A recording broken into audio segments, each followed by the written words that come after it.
Thank you very much for inviting me. I've been asked to speak for 20 minutes on a global perspective of our out-of-home industry. So here goes. Over the last 20 years, I've been extremely privileged to observe out-of-home from across the world in many, many markets. As was probably explained, I've spent most of my career within WPP, within Kinetic. Kinetics is WPP's out-of-home solution. Within Kinetic, I've managed businesses across Europe, firstly as CEO of Europe.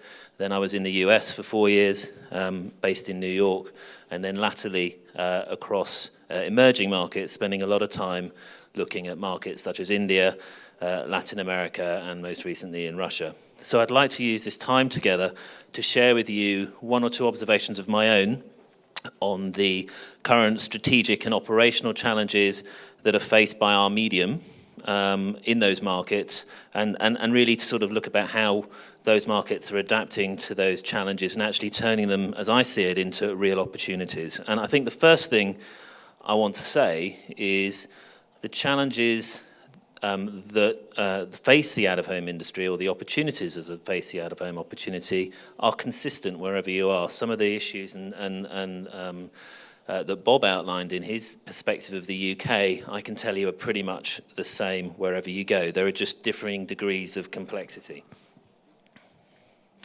And I think it's fair to say that when viewed from a multimedia perspective, that out-of-home historically has always played a role as the support media channel. It's very often in the media mix, often playing a leading role, playing to great strengths that brands see, and that we talked about in our first presentation as being a brand, a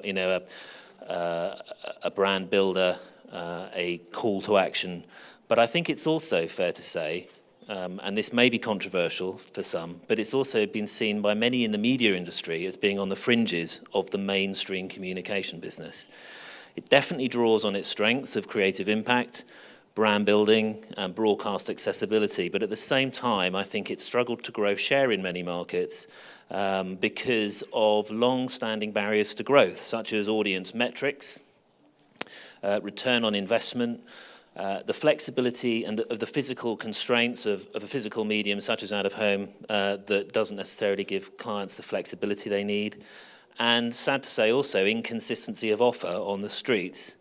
And I know that may be controversial, but it's certainly a challenge for every single out-of-home market that I've ever visited. And I think you could sum that up, and this is an expression that Bob also used, that out-of-home is often seen by many within the industry as a real estate business rather than a media business. And all of the competitors that we have collectively against us in terms of the wider media market act and behave as media businesses, and I think out-of-home still struggles, for good reason, to behave like a true media business and perhaps more as real estate. But I am here to argue that then I think that is changing. I think out-of-home is primed across the world to challenge these old assumptions.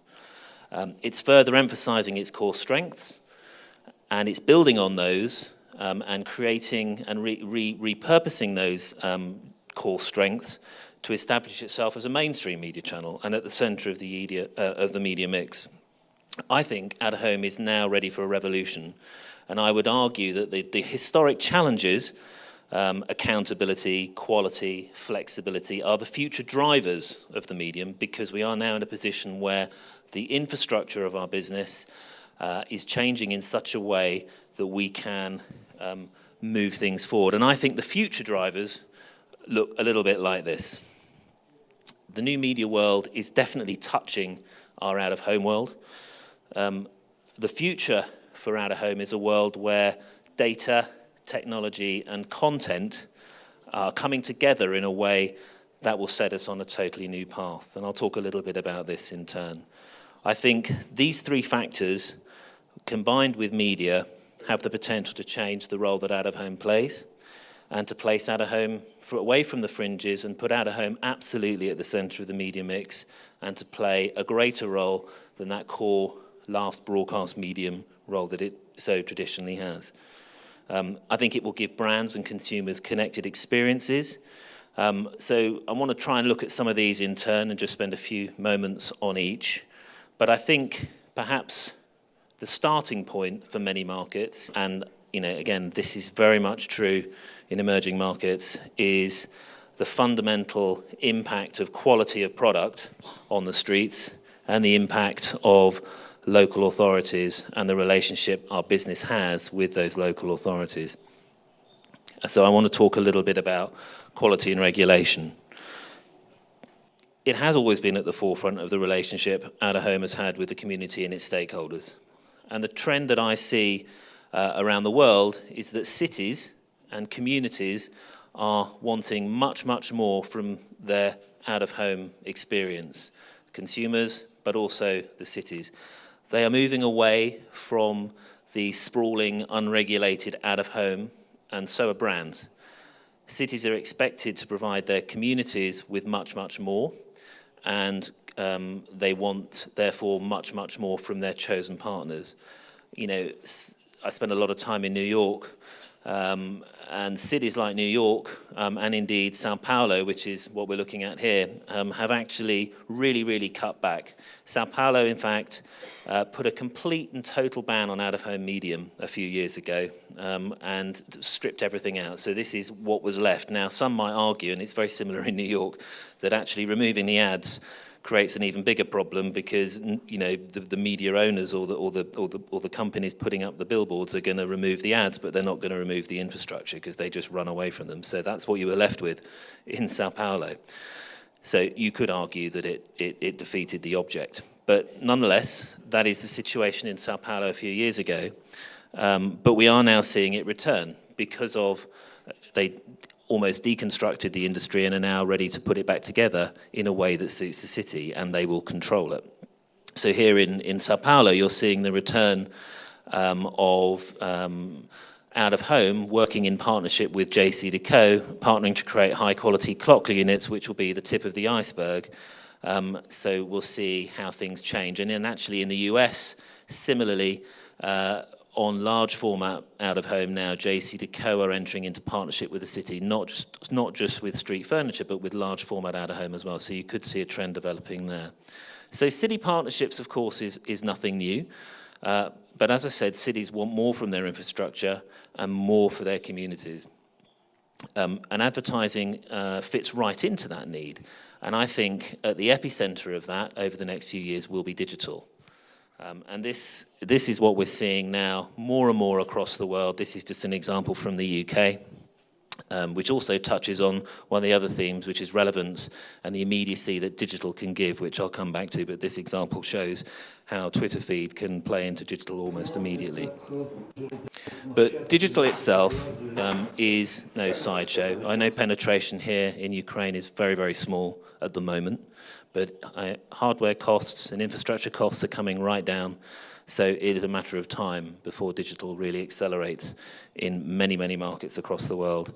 And according to Peter J. Solomon and company, we saw him briefly on video, global out-of-home is going to be a $49 billion business over the next 4 or 5 years, and a growth rate of 5% CAGR.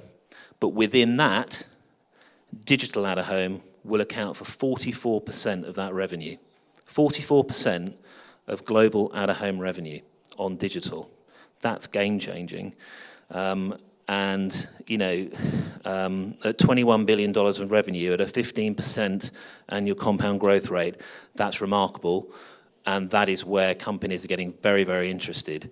And the larger non-traditional non-traditional media companies, Google, Facebook, are getting very, very interested in out-of-home. And in fact, in Asia, in Singapore, Hong Kong, China, digital out-of-home is over 55% penetration already. So, as I said, it is really advancing. And I think we should also be very mindful, and I think the next speaker is going to touch on this, we should be thinking about smart cities. Smart cities are trending. From a global point of view, smart cities represent a $1.3 trillion opportunity across transportation, infrastructure, energy, and in fact in markets such as India, smart cities are at the centre of government policy, and I think in India, I can't remember the exact number, but there are physical plans to actually generate a number of completely new cities built on the smart city principle. So you may or may have already heard or read about this in New York, a project called Link NYC. It's a major new development in the smart city space, covering previously outmoded telephone kiosks, of which there were thousands across the city, and turning them into something much more functional, offering city information, super-fast Wi-Fi, charging stations, free calling, city information, and complete access to the city of New York. And that is all funded through advertising. It's pulled together through a consortium of stakeholders who previously weren't necessarily in the out-of-home industry, combined with people from the out-of-home industry.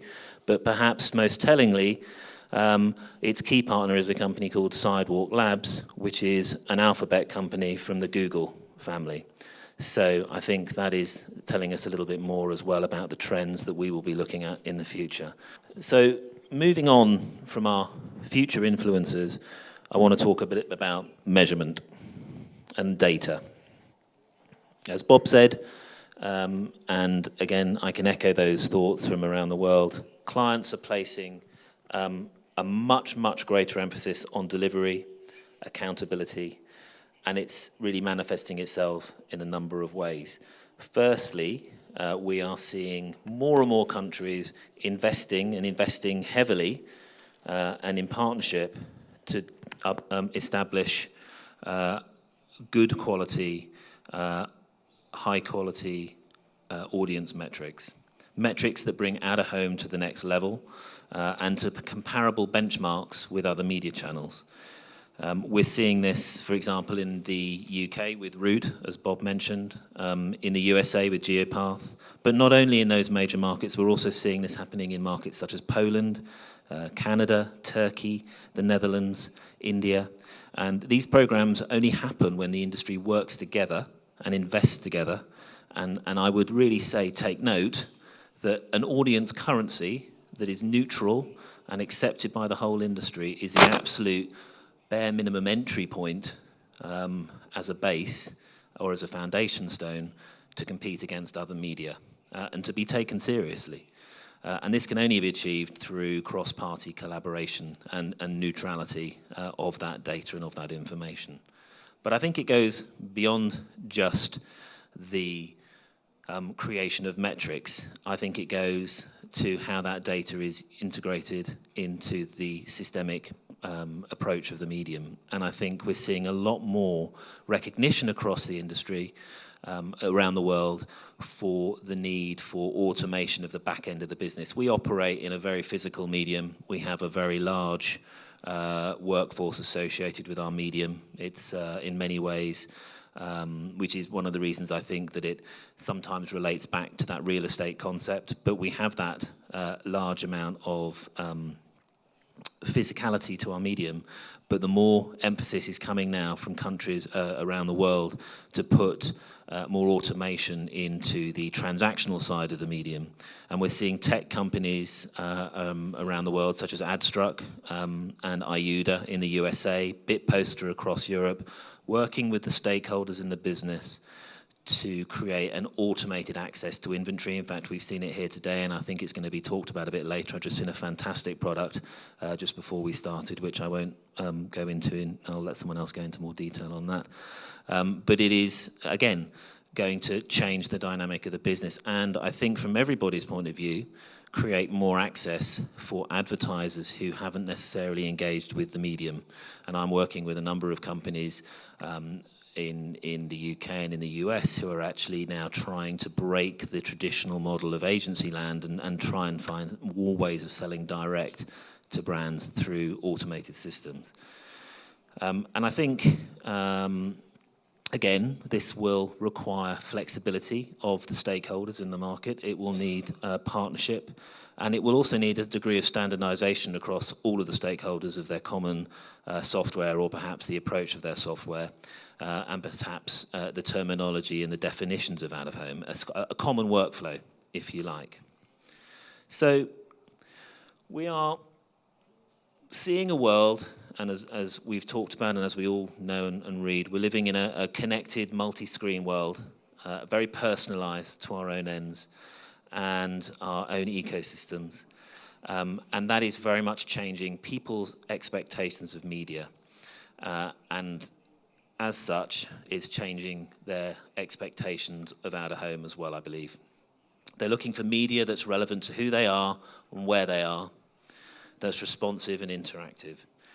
Media that they can connect with on a day-to-day basis using their mobile, because they're accustomed to using the mobile as their remote control for the world around them. And I think where out-of-home meets the online world, we can really leverage content as well. Content now that is dynamic and that can be adapted and can facilitate engagement with brands. So that's about it from me. Obviously, examples like this also, I should say, offer huge opportunity for the amplification potential for out-of-home through social media and other online social channels, which is perhaps a subject for another day. But certainly from an operational point of view, I know that there will be challenges here in Ukraine for the out-of-home market, which I'm sure will be talked about over the next few sessions and in the bar afterwards. I hope that some of what I've shared with you today, perhaps even if it's long range, will prompt discussion later. I think there are some great opportunities emerging. I sadly have to leave you very soon. Unfortunately, I can't stay for longer, but I'm happy to engage with any of you via my email. Be delighted to hear from you. Overall, I think it'll need strong collaboration and teamwork, as I've said before. Both the buy side and the sell side have to work together alongside clients and to listen to what clients are looking for. It will need investment and strong advocacy on all sides of the media. But I'm excited to see how things will continue to develop. Thank you very much for inviting me, and thank you for listening. Cheers.